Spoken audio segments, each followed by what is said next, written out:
정치권 뉴스에서 웃음 포인트 찾아내는 시간인데요. 여의도의 박장대소에서 박을 담당하고 계시는 박성태 실장님이시고요. 사람과 사회 연구소 실장님이십니다. 안녕하세요, 박성태입니다. 예. 네, 그리고 장을 담당하시는 공론센터 장성철 소장님이십니다. 저 오늘 방송 못 하겠어요. 왜 그러십니까? 지금 화면에 건희님이 왼쪽 째려보고 화면에. 있어요. 아, 저희가 다리 프롬프터에서 자료 화면을 준비해 놓고 있는데 앞서 1부에서 김건희 씨 석사 학위 취소 관련된 소식을 다뤘는데 그 사진이 아직 남아 있다 보니까 심장이 벌렁벌렁 떨리네. 아니 왜 그러십니까? 네? 이게 민간인에 이제 불과한 분인데 원래도 민간인이긴 했어요. 생각해 과거에 보면 했던 악행들이 자꾸 생각나는 거죠.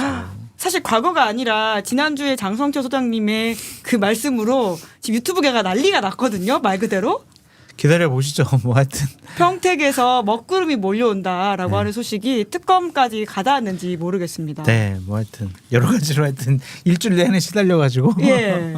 아니 심지어는 지켜보시죠. 오늘 박지원 의원이 말씀하시기로는 법사위에서도 관련된 이야기가 일부 공유가 됐다는 거예요. 박지원 의원님이 상당히 좀 현인이고 사람을 볼 줄 안다라고 좀 생각이 드는 게 거기에 장성철 그분은 참 젊고 틀린 말을 하나도 한 적이 없다 그렇게 얘기하셔가지고 그런 게 있어요? 젊고 박지원- 예리하다라고만 있었던 것 같은데. 틀린 말 한 적이 한 번도 없다 이렇게 예. 있어가지고 제 박지원 의원님 한번 인사 드리러 가야 되겠어요. 아, 예. 그러니까 결국 틀린 말은 없다. 사람을 잘 보시는 것 같아요. 예, 8말 9초의 평택에서 어. 김건희 씨 일가와 관련돼 있는 큰 일이 벌어진다라고 하는 것은 확실하다고 봐야 되겠네요.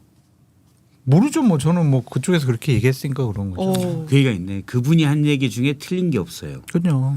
원래 창원의 먹구름 얘기해서 예. 어떤 명태균 이슈에 의혹을 가장 먼저. 보통 이슈를 얘기할 때 뭐 명시가 있다 이런 식으로 한다든지 또는 뭐 어떤 농장 문제가 있다 이렇게 하는데 지역을 얘기해 가지고 하는 분은 장 소장님이 우리나라 처음이에요. 아, 오늘 그렇네요. 아침에 김준일 평론가한테 연락 혼났어요. 왜요? 아니 그렇게 얘기 좀 하지 말라고 좀 막. 왜요? 팩트를 체크를 하고 구체적인 걸 취재한 다음에 그 다음에 얘기를 하래요. 그래서 아, 의혹이 혼났어요. 있다는 점에 대해서만 네. 크게 던지지 말라라는 말씀이신 것 같은데. 전 혼났어요. 근데 제가 작년 저희가 이제 최근에 뭐 인터뷰 같은 걸 하느라고 작년 방송 찾아봤는데 정말 10월까지만 하더라도 M이라고 저희가 표시를 했더라고요. 그런 거에 비해서 보면 정말 이 사안의 사이즈라고 하는 것이 그때 시작하긴 했지만 어마어마했구나라고 하는 걸 다시금 좀 느끼게 되어서 제 철이 없어서 그래요. 이것도 2달 후면 어떻게 될지 모른다라는 그럼요. 생각이 들긴 합니다. 창원의 먹구름 처음 얘기한 게 저도 기억이 나는데 저도 그때 옆에 있었는데 그러니까요. 그때 얘기하면서 이게 커져가지고 그때 막 저보고 막 비웃고 그랬어요. 제가요? 박 실장님이 막. 아니에요. 그게 뭐냐고 막. 아, 이거 예. 안 돼요 안 믿지. 그때 끝나고 방송 얘기를 해줬어요. 예, 저희 제작진이 장 소장님이. 방금 좀 맥락이 부족했던 것 같다고 제가 지금 혼이 나고 있는데 M이라고 하는 게 뭔지 모르시는 분들 계실 아, 거다. 명태균? 예, 그 당시만 하더라도 명태균 씨 이름을 명태균. 말할 수가 없어가지고 M이라고 저희가 썸네일에 크게 붙였었거든요. 이제 그래서 그런 맥락을 말씀드렸습니다. 이 명태균 아무래도 씨가 네. 초창기에 저 죽인다고. 제가 나오는 방송마다 다 모니터링 해가지고 고소 고발한다고 막 네, 네. 그랬죠. 근데 요즘엔 자주 저한테 연락하더라고요. 명태균 씨가요? 네. 장성철 소장님한테요? 네, 자기 뭐 여러 가지 해명하는. 아니 명태균 씨도 유튜브 출연했더라고요. 아, 주진우 기자 유튜브 아니야 말고요. 아니야 따로 김소연 변호사랑 맞아요. 그거 하는 거 있어요. 같이 유튜브 출연했길래 저한테 보내주더라고요. 그래가지고 사실 좀 이씨. 요새 그분의 근황을 저희가 체크 못 하고 이 있었는데. 김소연하고 왜 해? 그래가지고 그냥 안 봤어요 그냥.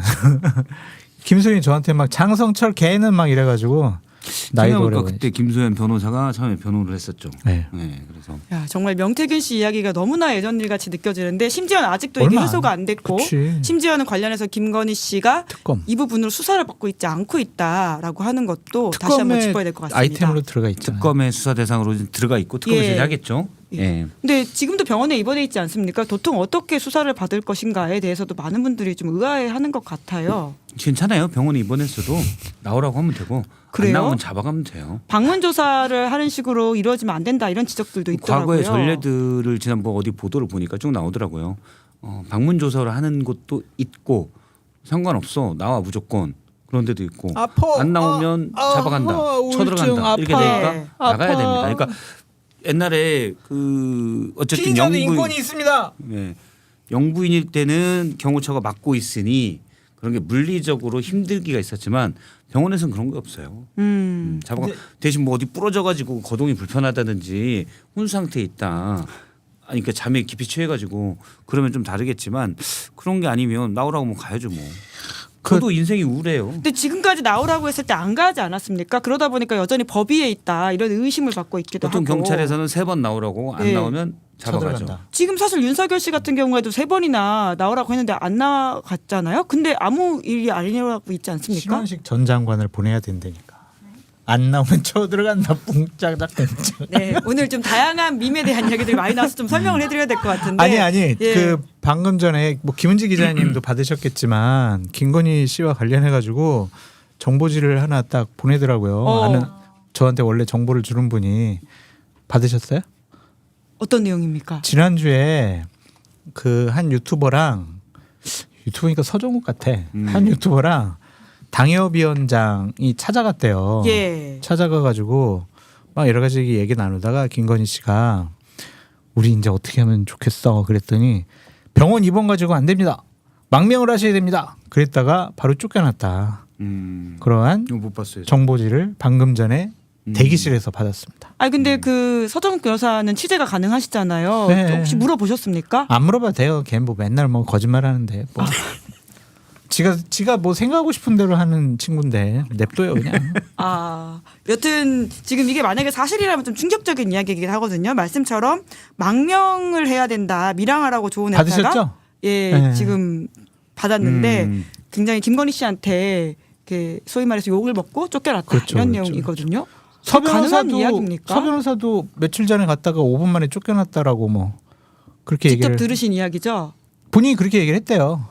본인이 같이 들었어요. 그렇죠? 본인이 한 얘기를 다른 분이 전해줬죠. 네. 그 얘기를 직접 들은 사람. 네. 아, 5분 만에 쫓겨났다. 5분 만에 쫓겨났다. 김건희 씨를 서정욱 씨가 만났는데 5분 쫓겨났다. 만에. 아 윤석열 전 대통령. 윤석열 맞아. 윤석열. 아, 반은 쫓겨나고 반은 본인이 나온 거죠. 그래서 도저히 그 CR이 안 전해준 맥히니. 그렇지. 이게 이제 서정욱도 못 보는 거야 그 꼴을 이제. 아 이거는 진짜 와 어떻게 저런 생각을 하고 저런 말을 하나? 근데 서정욱도 이제 못 견디는 거지. 이 양반은 진짜 제정신이 아니구나. 그렇지. 이걸 깨달은 거죠. 그렇지. 그 삼특검 입장에서는 그런 횡설수설을 하거나 온전치 못한 상태의 피의자를 조사하는 대응도 필요하겠다라는 생각이 오히려 궤변을 드네요. 늘어놓을 것 같아요. 궤변을. 그래가지고 조사하는 분들이 참 저런 사람이 우리나라 대통령이었나 나라가 큰일 날 뻔했다. 그렇게 생각하지 않을까 싶습니다. 그러니까 예전에 진짜 검사들이 좀 인권과 관련 없이 수사했을 때 그때 이제 수사 얘기 들어보면 딱 온 다음에 벽 보고 서 있어 그러고 한 1시간 몇 시간 서 있게 한대요. 진짜 그래, 진짜. 그다음부터 잘 얘기를 한대요. 진짜 나 네. 당했어. 당하셨어요? 중수부에 한번 2005년도에 끌려갔었거든요. 그랬더니 한평 되는 데다가 6시간 동안 혼자 앉혀놓더라고. 와 그래가지고 그럼 이거 이제 뭐냐. 조사하러 수사관이 들어오면 들어와요. 반갑지. 어. 그것도 막 다 얘기하고 아, 싶고. 네. 그거 약간 신종 고문 방식 아닙니까? 그렇죠. 진짜 그래서- 검찰 개혁 필요하네요. 그렇죠. 옛날에 진짜 그랬다고 그러더라고요. 예. 들어가면 막 잡던 사람이 나중에 쫓던 사람이 나중에 자진 출석을 어디 뭐 좀 고위층 예. 이제 쫓기다 결국은 자진 출석을 하면 문에 딱 들어오잖아요 검사실에 예. 수사관들이 딱 있잖아요. 아예 인사를 안 한대요. 그치. 그럼 가만히 그 사람이 누구세요? 이라고도 안 한대. 그냥 이제 멀뚱멀뚱 서 있고 이러고 있다가 한 1시간 정도 온 다음에 누구세요?라고 묻는데요. 뻔히 얼굴 아는데. 그러면 그때 막 저 누군데요? 그러면 이 양반이 걱정이네요. 지금 당신 때문에. 근데 지금은 이제 그런 게 보는 눈들이 많고 문제가 되니까 많이 없어졌다고 하는데 일단 뭐 윤석열 전 대통령이 제정신이 아닌 척해도 오랜 기간 경험 있는 검사들이 충분히 잘하겠죠. 수사할 예, 것이다. 조사는 가능할 거라고 예. 봅니다. 다만 댓글창에 이제 김건희 씨 우울증 치료가 오히려 이 약의 부작용으로 기억 상실 이슈를 또 제기할 수도 있는 거 아니냐 이런 식의 말씀을 하시는 분들도 그럴까? 뭐 계신데 그렇게 과도하게는 예. 안 그래요. 치료받겠죠. 뭐 기억 상실이나 또는 부피권을 행사든 똑같잖아요. 어차피 증거를 통해서 수사를 하는 거니까. 그래서 뭐 단죄 될 거다라고 보면 예. 됩니다. 너무 이제 그런 작은 문제에 사실 저는 연연할 필요는 없다. 이렇게 어떻게 보면 어차피 뭐 다 그리고 피의자들은 사실 거짓말할 권리는 있거든요. 본인을 위해서 그걸로 본인 하는 자기 거를 방어권의 뭐 어떤 차원일 수 허위 증언이나 있다? 그런 건 없으니까. 예, 예. 근데 김건희 씨가 뭐라고 하든 그거는 크게 중요한 게 아니다. 예. 어차피 증거를 통해서 또 증인을 통해서 수사를 할 거기 때문에 그렇죠. 묵비권 행사하는 거랑 같은 이유잖아요. 그럼요. 오히려 너무 말도 안 되는 얘기 떠들면 예. 사실 그때 운이 좋아 그때 별자리가 딱 그렇게 돼가지고 그게 길일이었어요. 뭐 이런 식으로 얘기하면 더 헷갈려요. 짜증나고. 아 오히려 말을 아끼는 게 수사하는 입장에서 나을 수도 있다. 딱 병원에 가든 말을 하든 거짓말을 알아서 해라. 예. 어쨌든 벌을 받을 것이다. 그 녹취록도 나왔다시피 검찰이 수사를 하면 관련된 증거 자료들이 정말 많을 거예요. 수사를 안 해가지고 그냥 무혐의 준 거지 지난 그렇죠. 검찰은. 예. 그러니까 특검이 제대로 수사하면은 관련자들의 증언, 증거 자료, 정황적인 증거 다 나올 겁니다. 네. 사실 김건희 씨 수사가 그렇게 어렵냐에 대해서는 좀, 그렇죠. 예, 의문이 있는 것 같고요. 수사 의지가 핵심이다라고 하는 게 맞습니다. 맞을 것 같습니다. 그리고 거짓말하고 자꾸 그러면 증거인멸 우려가 돼서 구속 위험성만 더 커져요. 위험성은 아니죠. 당연한 건데 예. 그럴 가능성이 더 커지죠 원래는. 들을수록 묵비를 행사할 것 같다는 생각이 들긴 합니다. 그렇죠. 예. 근데 묵비가 행사 과연 수사를 뭐 수 있죠. 도움이 될까? 증거 자료가 명확하면은 묵비권 행사에도 뭐 도움은 안 되겠죠. 네, 저희가 이제 시작할 때 프롬프터에 이제 김건희 씨 사진이 있다 보니까 원래라면 준비한 것들은 이제 이재명 정부 이야기를 먼저 좀 하려고 했는데 김건희 씨, 윤석열 부부 이렇게 이야기를 좀 먼저 근데 시작했다라고. 저도 해보니까 예. 지금 막 이재명 정부 얘기하고 그래봐야 동접자나 이 조회수가 잘 안 나오더라고요. 아, 김건희가 최고야. 맞아. 네. 그런가요? 사실은 모든 시사 프로그램은 김건희 덕에 지난 1년 먹고 살았거든요. 아, 네. 예, 그런데 또 이제 구글 트렌드나 이런 걸 보면 또 이재명 정부에 대한 관심도가 높아가지고 그렇죠. 있긴 있더라고요. 그런 근데 게 사실은 니즈가. 방송이라는 게 재미가 약간 욕하면서 봐야 재밌거든요. 네. 그럼 오늘 이재명 정권에 대해서 욕하십시오. 욕할 수 있는 거 하세요. 아, 아, 갑자기 말이 없어. 지금 친명으로 돌아섰어. 지금 장 아, 소장님이. 장성철 소장님 친명으로 돌아서셨어요? 아, 친명이 아니라 비판할 대목이 그렇게 크지 않다. 오. 또 지금 뭐 정권 초기고 또한 인사 스타일이라든지 이 나오는 멘트들 그리고 야당 지도자들 만나는 거 이거 제가 매번 윤석열 정권 초창기에 이래야 된다라고 했던 말이야. 국회의원이 가장 장관직을 제일 잘 수행한다. 부처 장악력도 뛰어나다. 장관에 국민의힘 의원들 많이 임명해야 된다. 예. 막 얘기를 했거든요. 그리고 야당 대우하고 대화 타협해라. 막 그랬는데 안 했잖아요. 근데 다 하시길래 비판할 게 없어요. 잘하고 계신다. 그런 생각이 듭니다. 저도 여러 인선이나 그다음에 여러 행보, 그다음에 정책들 또 업무 스타일 여러 봤을 때 저도 뭐 이재명 대표의 대표 시절에 뭐 일극 체제나 또는 너무 이제 지지층만 바라본다거나 그런 것들에 대해서는 비판적인 입장이었는데 지금은 사실 나무랄 데가 없는 것 같아요. 오. 물론 뭐 아주 막 최고야. 완벽해. 이런 건 하다 보면 아닐 수 있겠죠. 그건 당연히 그런 것들은 당연히 있겠지만 이 정도면은 지금 상당히 잘하고 있다라고 네. 봅니다. 오늘도 참 신금을 울리는 말씀을 하셨던데 어떤 말이죠? 권력 별거 아니야. 그 부채질에 이거 그냥 권력 무너지고 엎어져. 항상 조심해야 돼. 이런 얘기를 하시던데 그 말이 맞아요. 항상 겸손하게 권력 가진 쪽에서는 항상 겸손해야 되거든요. 근데 그런 생각과 판단을 하고 있으니까 말로 나오는 거잖아요. 그래서 좀 기대할 만하다. 굉장히 두 분의 평가가 후한 상황인 것 같습니다. 비판 한번 해보세요. 그럼 지금 뭐에 대해서 이재명 대통령 통치에 대해서 비판 한번 해보세요. 전 진행자니까 오늘은 두 분의 말씀을 듣는 기자잖아요. 것으로 하겠습니다. 기자는 비판 정신이 있어야 되는 거잖아요. 다른 방송에서 못 들어봤는데. 송미령 장관에 대해서는 좀 비판적으로 아침에 코멘트를 하긴 했습니다. 조금 네. 계엄이니까요. 이제 그 이슈에 대해서는 저희가 이따 이야기해 보려고 하는데 여튼 먼저 준비해 오신 게 노동에 대하여이니까 아마 인성과 관련된 이야기시겠죠. 그렇죠. 이제 노래 낭만에 대하여 있잖아요. 노동에 대하여가 생각나더라고요. 그러니까 노동의 의미를 일깨운 인선이 있었다. 사실 저는 김영훈 노동부 장관 후보자 잘 몰라요. 예. 모르고 그분이 이제 지난 대선 때도 그랬고 민주당 선대위에서 노동 그 위원회 그쪽 대표로 활동을 했지만 전 잘 몰랐어요 사실. 예. 그 예전에 철도노조 그때도 잠깐 이름 솔직히 10년 전 일을 제가 어떻게 기억합니까? 옛날에 이제 철도노조 파업이 세게 있었던 적이 있잖아요. 그 경향신문 네, 그 박근혜 사고. 정부 때였나요? 이명박 예. 정부 때였나요? 예. 이명박 정부 초기인가 박근혜 예. 정부 말기인가 그럴 거예요. 그래서 박근혜 정부 이명박 정부 말기인가 박근혜 초기인가 그때쯤으로 기억이 나는데 그때 관련돼서 막 이슈가 되고 그랬던 적이 있었는데 어쨌든 근데 철도노조 파업이 그때 셌었고 근데 이분 잘 모르다가 뭐 인터뷰한 과거 이런 노동 관련 매체 인터뷰한 것들도 보고 하니까 되게 합리적이고 또 일을 좀 잘하는 스타일이다 이런 게 느껴지더라고요. 아마 이재명 대통령도 그런 부분을 또 봤을 것 같아요. 그냥 이분이 노동 인사가 아니라 일단 업무를 좀 잘하는 스타일이다. 그러니까 업무 스타일에 대해서도 그러니까 그런 것도 같이 본 것으로 보이고 제가 이렇게 노동에 대한 지난 역대 노동부 장관 양력을 쭉 봤어요. 문재인 정부 때도 있었고 예. 이전에 윤석열 김문수 대표로 아닙니까?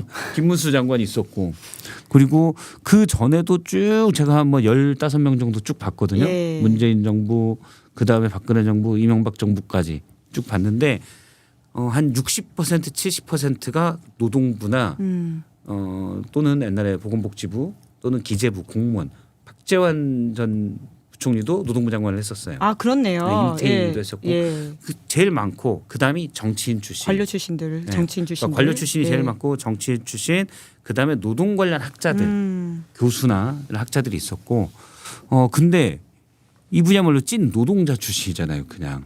그러니까 문재인 정부 때 김영주 장관이 사실은 노동자 출신이죠. 그렇죠. 예. 그분이 원래 농구 선수였다가 실업계 예. 노동수였다가 은행 실업팀, 예, 실업팀에 소속. 예. 예.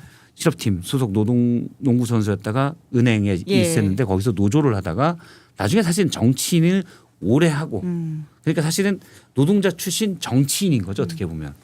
근데 이분은 어떤 비례대표로도 이제 번호는 되진 않았지만 번호도 받긴 했지만 보니까 그냥 정치권에도 있었지만 최근에 그냥 노동자라고 보는 게 맞는 것 같아요. 실제 지명됐을 때도 기차를 몰았었고. 그렇죠. 지금 저희가 사진 준비하고 있는데 예. 실시간으로 지명도 새마을호를 운전하고 있을 때 그렇죠. 받았다고 받았다. 예, 하더라고요. 그때 운전할 때는 핸드폰이 없어서 못 받고 핸드폰을 못 본대요. 그러니까 업무 수칙에 아마 그런 게 있을 예. 것 같긴 합니다. 그리고 핸드폰을 예. 못 보고 도착해서 다른 사람들이 알려줘가지고 알았다. 굉장히 좀 이렇게. 신선한 이야기이긴 하죠. 그렇죠. 근데 왜 그러냐면 이전에 그러면 노동부면 사실은 노동자 노동 문제를 어떻게 할까 예. 이걸 고민해야 되는데 관료는 왜 했어요? 그건 관리해야 된다라는 거. 그 다음에 교수나 이런 분들도 사실은 조금 현실과는 동떨어질 수 있고 그런데 지금까지는 말이 고용노동부지 그냥 노동자를 근로자. 네. 너희들은 열심히 일해라. 어떻게 하면 열심히 일하는 네. 그 대상으로 봤다가 지금은 이제 정말 노동의 주인이 나서서 할 수 있는 네. 일단 인선은 그런 게 보인다. 네, 장 소장님이 잠깐 쳐다보시더라고요. 아마 본인 말씀 턴이라고 생각하신 것 같아서 제가 살짝 웃었습니다. 아, 그래요? 말씀하시는데 죄송합니다. 죄송합니다. 아 속으로는 이 생각했었어요. 왜 이렇게 말이 많지? 그 생각을 다 했었어요. 티 나셨어요. 방금 쳐다보시더라고요. 이제 가만히 있으려고요. 잘하셨어요. 근데 스토리 있는 저런 분을 발굴해가지고 임명을 한다는 것 자체가 상당히 좀 놀라웠다. 국민 추천제로 한 것인지 아니면 이제 프레이 있었던 것인지 그런 것도 좀 궁금한데 앞에서 여러 가지 얘기는 박 실장이 말씀 잘해주셨고 저는 우려스러운 부분만 말씀드려볼게요. 행정을 과연 잘할 수 있을까? 공무원들에게 휘둘리지 않을 수 있을까? 좀 그런 생각이 들어요. 그래서 장관직에 가게 되면은 이제 일정과 보고서를 죽여버리거든요. 공무원들은. 그러니까 오전 일정 2개, 오후 일정 2개로 막 뺑뺑 돌려버리면은 업무 현안 파악하기가 힘들어요. 그럼 막 피곤해서 딱 오면은 다음날 일정 또 꼭 가셔야 됩니다. 여기는. 그래서 인사하셔야 됩니다. 그러면서 정말 잘 만든 보고서를 딱 들이대면서 예, 이거 이렇게 사인하시면 됩니다. 이러면 이제 끌려다니는 거거든. 그래서 그러지 말고 제대로 업무 파악하시고 공무원들에게 끌려다니지 않으시면서 정말 성공하는 노동부 장관이 됐으면 좋겠다. 그런 바람이 듭니다. 덕담을 따뜻하게 해주셨는데 솔루션이 강지현님 있어요. 어? 솔루션. 어떤 솔루션이죠? 그분에 대해서는 관료들을 잘 아는 오랫동안 국회 보좌관으로서 충분히 관료를 어떻게 다룰 줄 아는 장성철 소장님이 정책보좌관으로 가면 아 됩니다. 노동부 장관 정책보좌관 추천하시는 겁니까? 정책보좌관은 2급이라서 제가 뭐 저 차관 시켜주면은 제가 가서 확실하게. 2급도 굉장히 높은 거 아닙니까? 4급까지밖에 안 해봤잖아요. 근데 4급이었는데 1급보다 더 높은 권력을 행사했어가지고 뭐 1급 정도야. 뭐. 네, 알겠습니다. 네, 네, 우회적으로 거절하셨다는 아니 것으로 그래서 하여튼 알겠습니다. 비서실에 이렇게 좀 관료 사회를 잘 알고 우리 김영환 장관님 후보자 김영훈 장관 후보자님을 잘 모실 수 있는 그런 사람들 골고루 좀 섞어서 하셨으면 좋겠어요. 조언과 고언까지도 하셨는데 강지현님도 슈퍼챗 쏘시면서 장 소장님 어깨 디스크 어서 나오셔서 예전처럼 더 활력 넘치게 뉴스인 활동해 주세요. 돈을 저한테 시사인 직접 주시지. 파이팅이라고 그걸 왜 하셨습니다. 여기다가 여기다 주신다고 해서 저희 뭐 치료비에 보탬이 되는 것도 아니고. 네. 아 출연료 받는 따뜻한 출연료 10,000원 마음과 정도 연대. 올해 그래. 올려주세요. 아, 그좀 50%는 좀 얹어서 주세요. 치료비 하라고 이렇게. 예, 제 사안이 아니어가지고 자 연합물류 서비스님도 슈퍼챗 쏘셨는데 메시지 없이 스티커만 보내셨네요. 네, 감사합니다. 아마 그 노동부 장관 이야기를 하다 보니까 후보자 이야기를 하다 보니까 잘하셨으면 그런 것 같은데 좋겠어요, 정말. 네. 정말. 그래야 이제 많은 노동자나 근로자분들도 야 이제 저런 행정을 맡겨도 잘 하시는구나. 그럼 더 진출이 넓어지잖아요. 그렇죠. 예. 가능성도 높아지죠. 그렇죠. 예를 들어 과기정통부, 산업부, 기재부 다 어떻게 보면 국가 경제 큰 걸 위해서 일을 하는 사람들이잖아요. 그러니까 전체를 위한 전체 이익을 위해서 총합으로 봐야 되는데 노동자 개인들은 물론 노동부 장관도 그래도 노동자 개인들의 삶도 중요한 거잖아요. 그러니까 역대 그런 게 별로 없었는데 실제 거기에 해당되는 사람이 직접 그 정책을 예. 짠다? 이건 완전 다른 게임이죠. 그러면 국무회의에서 예를 들어 국방부는 국방을 튼튼하게 된다고 얘기해야 되고 통일부는 통일을 위해서는 뭐 좀 더 협력적 제스 그런 속에서 회의가 돼야 되는 거잖아요. 그런데 지금 과거 정부도 그랬고 사실 윤석열 정부는 특히 더 이상한 그냥 유튜브 단체들이 모여서 한 것처럼 국무회의가 됐었는데 지금 각자의 맡은 일을 할 수 있는 사람들이 고루 의견을 예. 얘기하는 산업부 장관은 지금 뭐 안 나왔지만 어쨌든 산업을 위해서 하는 거고 노동부 장관은 자 그럴 경우 노동에는 이런 문제가 있습니다라고 얘기할 수도 있는 그런 게 좀 이상적이긴 한데 일단 인선은 약간 그런 모양을 갖추고 있다. 네. 그래서 뭐 외교에서 자주파 동맹파 얘기하듯이 그런 게 좀 있는 것 같아요. 물론 뭐 삐걱거림도 있을 수가 있죠. 사실은 근데 아직은 회의는 뭐, 그렇게 예, 해야죠. 예.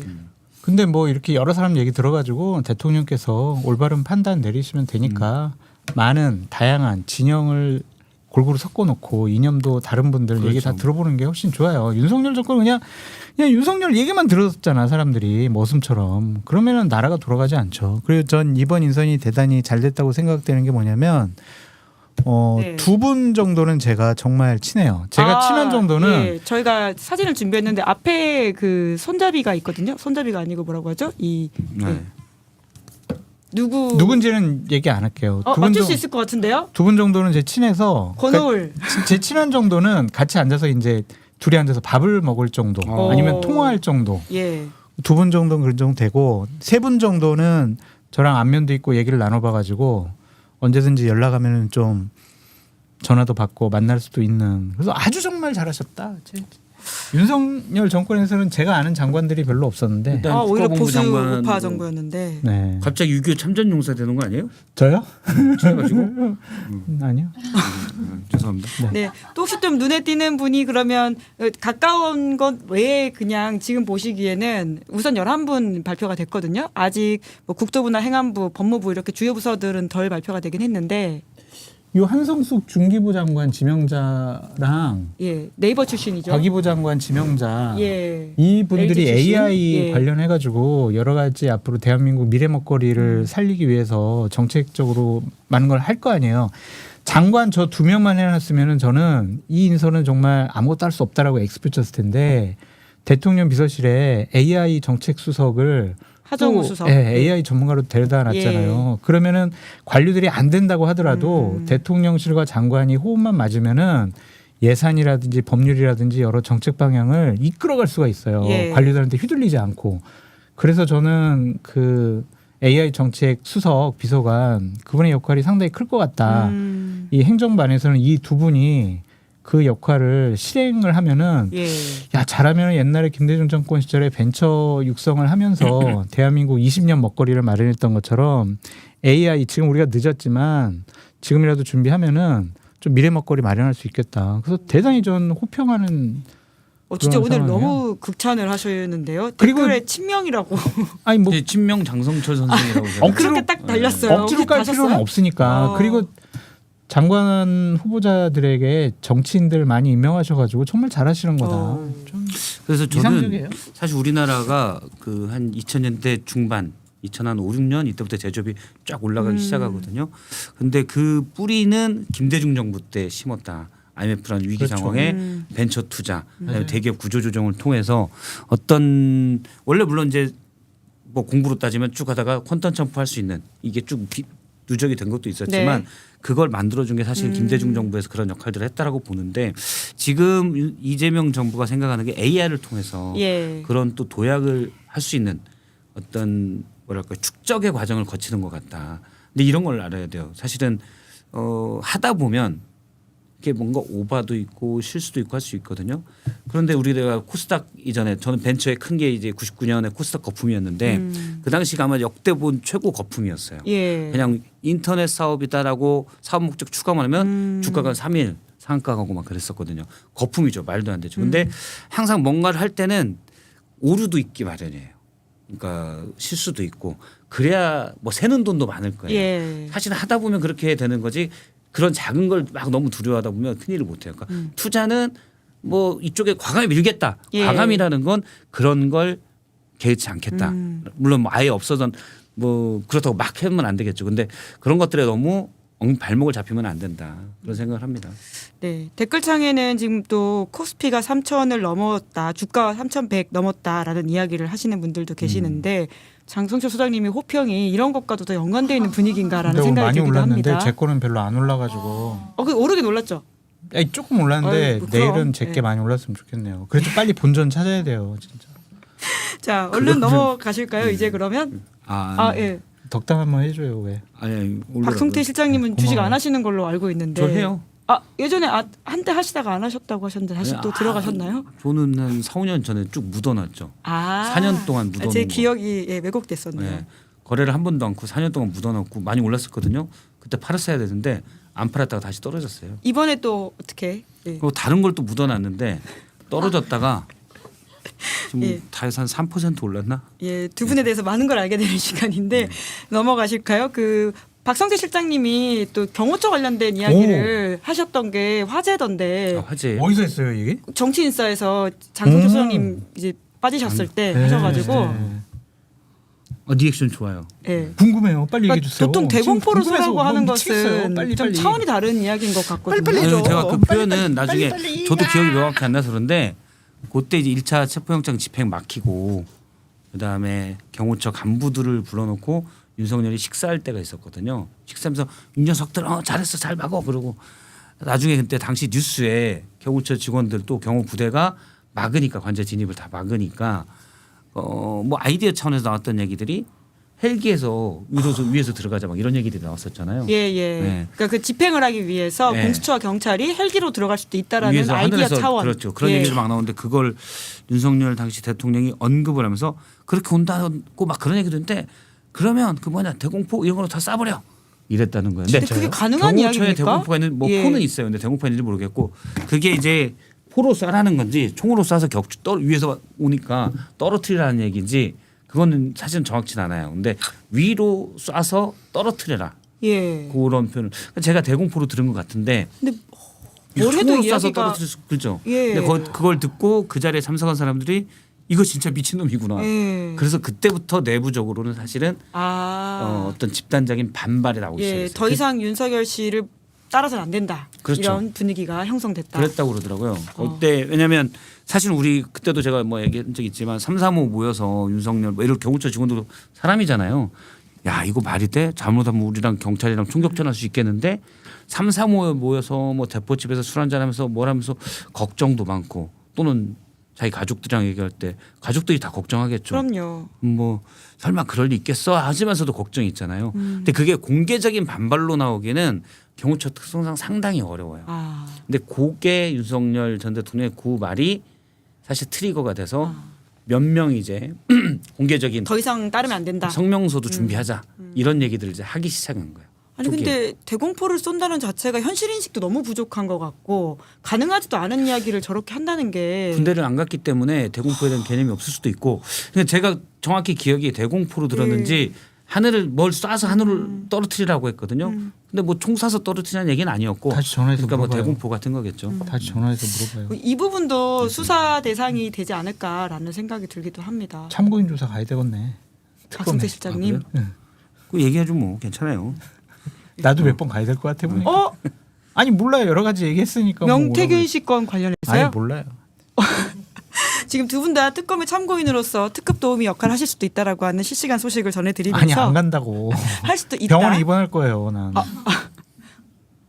어깨 갈래요. 아프시다고 한 게 이 모든 우울증? 우울증 아 진짜 우울증 걸렸어요. 나 진짜 힘들어 지금. 나 진짜 병원에 입원해야 되는데. 환타 드세요 환타. 왜요?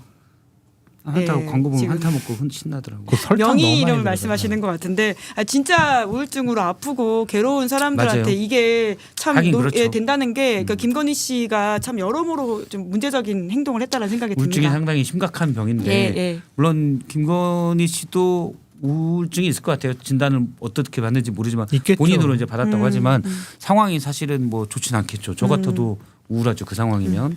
근데 그것과 별개로 수사도 받고 법에 따라 처벌도 받아야 된다. 네. 오늘 또 다른 현안 이야기로 넘어가 네. 볼까요? 지금 김민석 청문회 말말말 그거 먼저 아니요, 하실까요? 하십시오. 아니요, 하십시오. 김민석 하고 네, 그거 네, 네, 또 네. 준비하신 거 먼저 하시죠. 아닙니다. 아닙니다. 네, 저 예, 진행자에 드셨는데. 따르겠습니다. 아닙니다. 김민석 청문회가 지금 핫하죠. 핫해요. 맞아. 아니 그래도 장성태 소장님이 네. 들고 오신 거 먼저 하고 싶습니다. 아니 아직 이건 별로 지금 뭐 그렇게 크게 논란이 되고 있지 않은데 본격적으로 이제 등록을 받고 선거 운동이 시작이 되면은 집권 여당의 당 대표를 뽑는 거잖아요. 이거는 많은 관심이 집중될 수밖에 없는 예. 것이고 또 이제 만약 또 여론조사가 나올 거예요. 후보 등록하고 나면 그럼 두 분 사이에 뭐 박빙이다 이러면은 치열한 선거전이 계속 될 거고 결국에는 누가 이재명 대통령의 국정 운영을 집권 초기에 제대로 잘 뒷받침할 수 있느냐 예. 그걸 판단을 권리당원분들이 하시겠죠. 그래가지고 집권여당 당대표가 뽑힐 텐데 지금처럼 좋은 분위기로만은 시작되지 않을 것 같다. 지금은 뭐 아빠가 좋아 엄마가 좋아 뭐 이거 아니면은 뭐 아유 뭐 내가 되나 박찬대 의원이 되나 똑같아 뭐 이렇게 얘기를 하지만 그거는 뭐 선거가 아니잖아요. 그건 경쟁이 아니지. 분명히 좀 네거티브성 공격도 있을 거고 포지티브한 공격도 있을 텐데 하여튼 그 이재명 대통령이 그렇게 깊숙하게 개입하지 않고 대통령실에서 판을 바꾸려고 하지 않는다면 정말 대단히 재미있는 선거를 우리가 또 볼 수 있지 않겠느냐 그런 생각이 듭니다. 근데 대통령실에서 또 개입해서 판을 바꾼다고 하는 게 또 다른 논란을 불러올 수도 있지 않겠습니까? 윤석열 정부 때 항상 그랬잖아요. 예. 그러니까 그러지 말고 진짜 당원이 판단하게 국민이 판단하게 그렇게 해야지 인위적으로 권력이 개입해가지고 판과 세력을 바꾸려고 한다라는 것 자체가 그게 뭔 도움이 될까 그런 생각이 드는 거예요. 그래서 당원들이 확실하게 판단해서 결정하면은 또 그것 또한 이재명 대통령 국정 운영에 뒷받침될 수 있는 정당성도 부여가 되는 것이고 당에 어느 정도 자율권을 줘야지 당이 민심을 전달하는 눈과 귀가 돼야 되거든요. 근데 두 분 다 친명으로 사실 꼽히잖아요. 그래서 판세가 크게 차이가 날 거라고 보십니까? 누가 더 친명이냐 뭐 그거 가지고 싸우겠죠. 결국에는 집권 쪽엔 그렇게 될 수밖에 없어요. 누가 친윤입니까? 막 그거 가지고 싸웠고 옛날에는 누가 친박입니까? 이거 가지고 싸웠잖아요. 이제 누가 친명입니까? 이거 가지고 싸울 거예요. 그럼 이제 상대방에서는 가장 쉬운 게 당신은 좀 친명이 아닌 것 같아. 왜? 과거에 한 발언을 봐봐. 이거는 아니잖아. 막 이런 식의 공격이 지금도 좀 시작이 되고 있는데 하여간 선거는 항상 재밌습니다. 그러니까 지켜보시면은 앞으로 할 얘기들이 더 많을 것 같아요. 제가 양쪽 사람을 만나봤는데 또 취재를 하셨군요. 재밌더라고요. 예. 재미로 보면 안 되는구나. 근데 어쨌든 치열합니다. 관전자 입장에서는 겉과 내부 문열로 비춰지면 안 되기 때문에 오늘도 어디 자리에 손잡고 간다든지 이런 모습도 나오고 만나면 이렇게 웃고 그런데 제가 듣기로는 막 누구 전화도 안 받는다고 그러고 그리고 이제 양쪽에서 서로 저분이 사실 대통령과 멀어졌어. 이걸 물밑으로 서로 울려요. 지금은 아직 그런 단계다. 근데 곧 수면 위로 올라올 어떤 그쵸. 치열한 갈등이 있을 그러니까 것이다. 사실은 전당대회를 그것도 더구나 네네.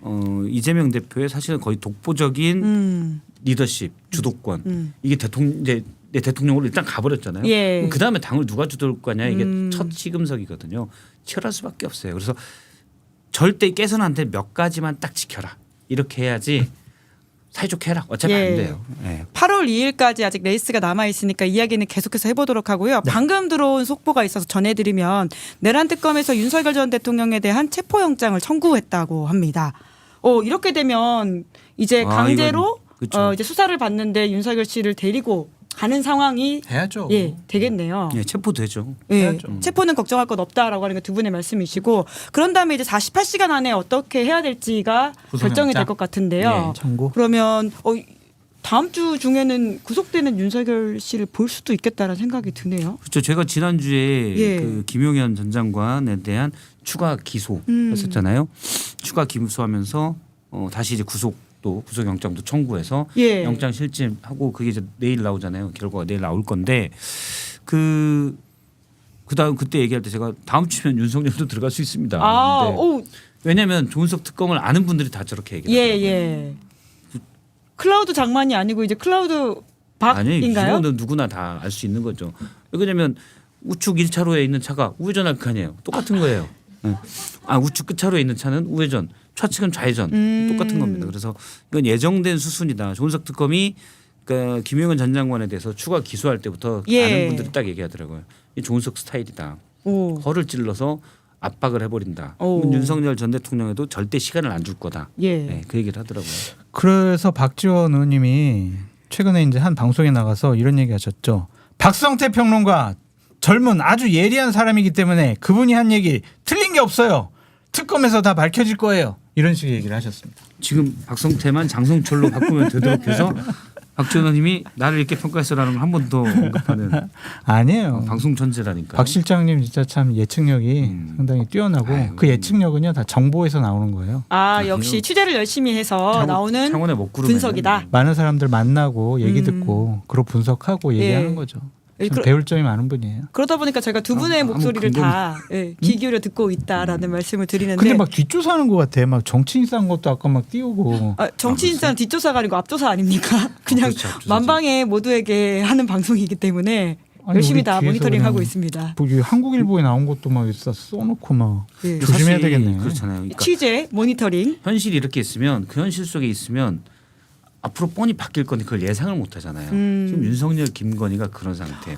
김건희는 예상이 좀 됐죠. 그러니까 우울증이 심해하니까 일단 병원으로 피신한 건데 윤석열 전 대통령은 계속 막 이렇게 다니는 거 보면 예상을 못 하고 있는 거예요. 그리고 본인이 계속 망상에 빠져 있어서 나는 내가 독립전쟁한 것처럼 독립투사한 것처럼 했어. 어떤 놈이 날 잡아가 마음 한구석엔 불안한 게 있지만 애써 그거를 이제 무시하고 예. 자기만의 세계에 지금 갇혀 있거든요. 체포영장이 집행이 돼서 그리고 그 다음에 구속영장까지 가게 되면 그때 현실을 좀 깨닫지만 아마 본인은 어떤 희생적인 고난이라고 생각할 수도 있어요. 근데 지금도 어쩌겠어요. 네. 내란 특검이 위헌이다라고 하는 주장을 윤석열 씨 쪽에서는 내놓고 있거든요. 그래서 아마 만에 하나 체포영장이 발부된다고 하더라도 거기에 따르지 않는 모양새를 할 수 있지 않을까라는 걱정이 그러겠네요. 되기도 하고요. 그러겠네요. 그리고 그렇다고 뭐 경호처 직원들이 예전처럼 막 막지는 않을 거 아니에요. 못 막잖아요. 예. 공무집행 방해 들어가니까. 그냥 험한 모습을 보이면서 끌려 나올 수도 있다. 문을 잠궈 놓을 수 있겠지만 예. 그야 뭐 소방청 예. 그러니까 강제로 문을 뜯어내는 열쇠집에 방식으로. 얘기해서 따달라 그러면 바로 따줘요. 네. 그리고 말씀드렸던 것처럼 체포영장 청구 이후의 단계가 이제 구속영장일 텐데 구속영장 실질심사가 만에 하나 지기현 재판부에 간다라고 했을 경우에 물론 지금 아직 전혀 이제 예상할 예. 수 없는 상황인데 그건 또 어떻게 될지에 대한 걱정을 하시는 분들이 계실 것 같아요. 근데 그건 할 것 같은데요. 만약에 도 물론 저도 참 합리적인 상황에서 예측을 대부분은 저는 합리적인 사람이라면 이럴 것이야라고 예측을 하는데 틀렸죠 저희가. 지난 6개월 동안 사실 계엄 이후에는 그런 게 워낙 예. 많았죠. 예. 저는 이제 물론 윤석열 전 대통령과 특히 윤석열 전 대통령 또 측근 김용현 요 분들은 기본 전제가 합리적인 사람이 아니라 제정신이 아닌 사람들이다라는 걸 전제로 깔고 그걸로 빙의해서 힘들지만 예. 빙의해서 예측을 해요. 내가 제정신이 아니면 어떤 행동을 할까 이렇게 이제 물론 맞추기가 어렵죠. 그렇게 하는데 나머지 분들은 더군다나 어떤 판사나 또는 저 헌법재판소도 이건 무조건 8대 0이다. 당연히 그분들은 그래야 될 예. 사람들이고. 그런데 지기현 판사가 석방에 시켰을 때 그거는 정말 틀렸고 말이 안 되는 그거였는데 그때는 어쨌든 핑계거리가 있긴 있었죠. 있었다기보다 만들었죠 지부장 판사가. 근데 이번에는 그러기가 쉽지 않을 것 같다. 혹시 해당 재판부에 추가 기소하는 건이 가더라도? 예, 추가 예. 혐의가 가더라도 예. 그러긴 쉽지 않을 것 같다는 생각이 들어요. 네.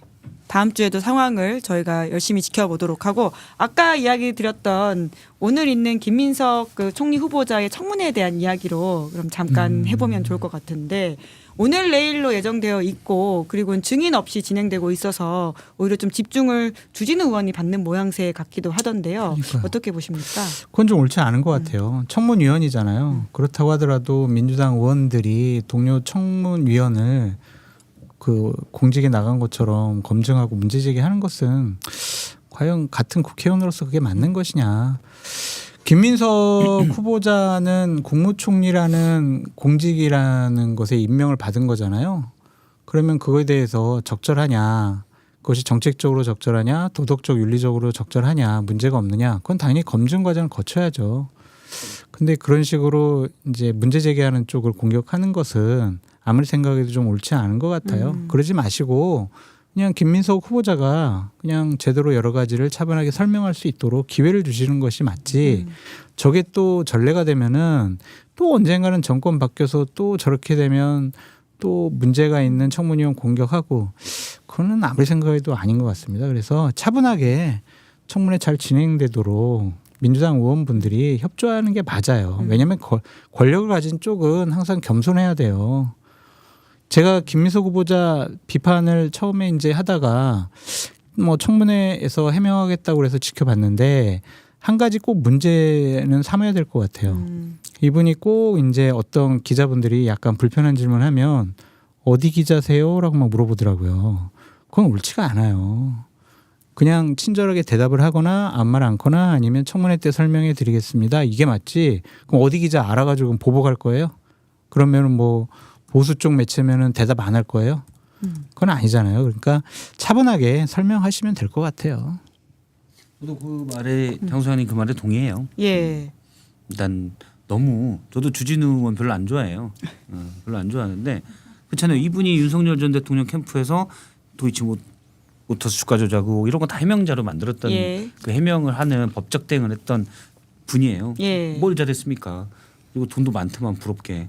근데 그런 거 뭐 어쨌든 안 좋아하는데 그것과는 별개죠. 지금은 김민석 후보자 청문회니까 예. 그걸 따로 나중에 어떤 거기에 팩트에서 뭔가 불법적 정황이 있으면 그걸 가지고 얘기하는 건 모르겠는데 너는 설명해봐. 이런 태도는 사실 전 좋지 못하다고 봐요. 근데 일부 의원들이 지금 하는 게 있는데 근데 김민석 후보자 오늘 청문회 모습을 잠깐 봤는데 전반적인 톤은 겸손하게 하는 것 같아요. 김민석 후보자가 사실은 다른 인터뷰나 이런 데서 그렇게 그러진 않거든요. 근데 오늘 상당히 좀 낮은 자세로 톤이나 여러 가지를 겸손하게 하려는 게 있어서 그건 좋다. 그리고 이제 6억 비는 6억이 어디서 왔냐 여기에 대해서도 해명을 했죠. 출판 기념회가 2억 5천만 원 들었고 빙부상 때도 1억 6천만 원 들었다. 그리고 장모님이 매달 얼마씩을 아마 생활비가 없으니까 처한테 이렇게 좀 준 것 같다. 그러니까 뭐 고정을 한 게 아니라 생각날 때마다 뭐 이렇게 준 것 같다 이랬는데 그것도 나중에 한다면 뭐 사실은 10년에 2천만 원인가 그럴 거예요. 그래서 증여세는 그만 왜 안 냈냐. 예전에 준 거하고 장모님한테 받은 거 하면 1억 정도가 장모님이 몇 년간 준 건데 5년간 2억이라고. 근데 본인이 예전에 할 때 자기 재혼 때 축의금 들어온 걸 다 장모 줬다고 그러더라고요. 그걸 빼면 1억 정도라고 하던데 근데 그것도 이제 따지면 증여세 탈루나 될 수 있지만 사실 그건 뭐 나중에 되면 근거들이 쭉 잡아서 나쁜 그것도 허물인 거죠 사실은. 예. 그래서 당당할 필요는 없어요. 근데 우리가 지금까지 그 정도는 받았죠. 예를 들어 정확히 계산한다면 우리가 자녀들 결혼할 때 뭐 전세자금 내준다 이거 다 증여예요. 근데 그렇게 사실 잘 안 하잖아요. 그 이제 어떤 관례상 법적으로는 해야 되는데 예. 관례상 그래서 잘 안 했었죠. 근데 그런 정도에서 양해를 구하면 될 것 같다라는 생각입니다. 태도를 더 많이 보신다라는 말씀으로 이해했는데 끝으로 내란 특검 속보 좀 더 나온 걸 말씀을 드리면 이제 체포영장 청구했다라고 하는 혐의가 특수공무집행 방해라고 합니다. 아까 박성재 실장께서 말씀해 주셨던 그 체포 국면에서 관저에서 체포 국면에서 있었던 그렇죠. 그 혐의를 이야기하는 것 네. 같고요. 진짜 참고인으로 가셔야 되는 거 아닙니까? 그러니까.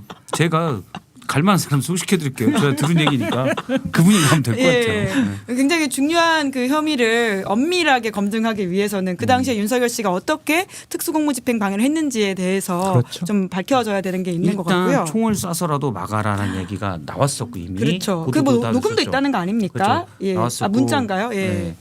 그리고 뭐 여러 거기에 있는 군 무기 대포나 이런 것들도 어디에 배치됐다. 아, 너무 끔찍하네요. 예. 원래 뭐 나와 있는 거 아니냐라고 국회 김성훈 차장 나왔을 때 나와서 물으니까 그건 원래 거기 있는 겁니다라고 했는데 그건 아니죠. 창고 저쪽에 있는 걸 갖다 놓은 거잖아요. 그러니까요. 앞쪽으로. 그래서 예. 그런 부분들 다 있고 실제 경호처 직원들이 다 윤석열 전 대통령의 특수 공무집행 방해 혐의에 따르는 지시를 많이 받았기 때문에 저거는 문제가 크죠. 네, 낱낱이 밝혀져서 피해를 봤던 공무원들과 또 그 당시 용기 냈던 공무원들까지 모두 피해받지 않고 좀 제대로 정의가 바로 섰으면 좋겠다라는 생각이 들고요. 맞습니다. 혹시 더 하신 말씀이 있으실까요? 없습니다. 네, 내일 정치 풀악셀 잘 보겠습니다. 네, 내일 정치 풀악셀에서는 김종대 전 의원과 윤건영 의원이 나오는데요. 윤건영 의원이 또 관저 전문이시니까 이야기 오. 더 나눠보도록 하고요. 오늘은 그럼 두 분 보내드리겠습니다. 고맙습니다. 감사합니다. 네, 6월 24일 김은지의 뉴스는 여기까지고요. 아까 말씀하셨죠? 내일 오후 5시에는 김종대, 윤건영 두 분과 함께 하겠습니다. 오늘 방송 재밌게 보셨다면 구독, 좋아요, 알림 설정 부탁드리겠습니다. 고맙습니다. 시사인이 만드는 정치 라이브 김은지의 뉴스인 매주 월요일부터 목요일까지 오후 5시에 생방송됩니다.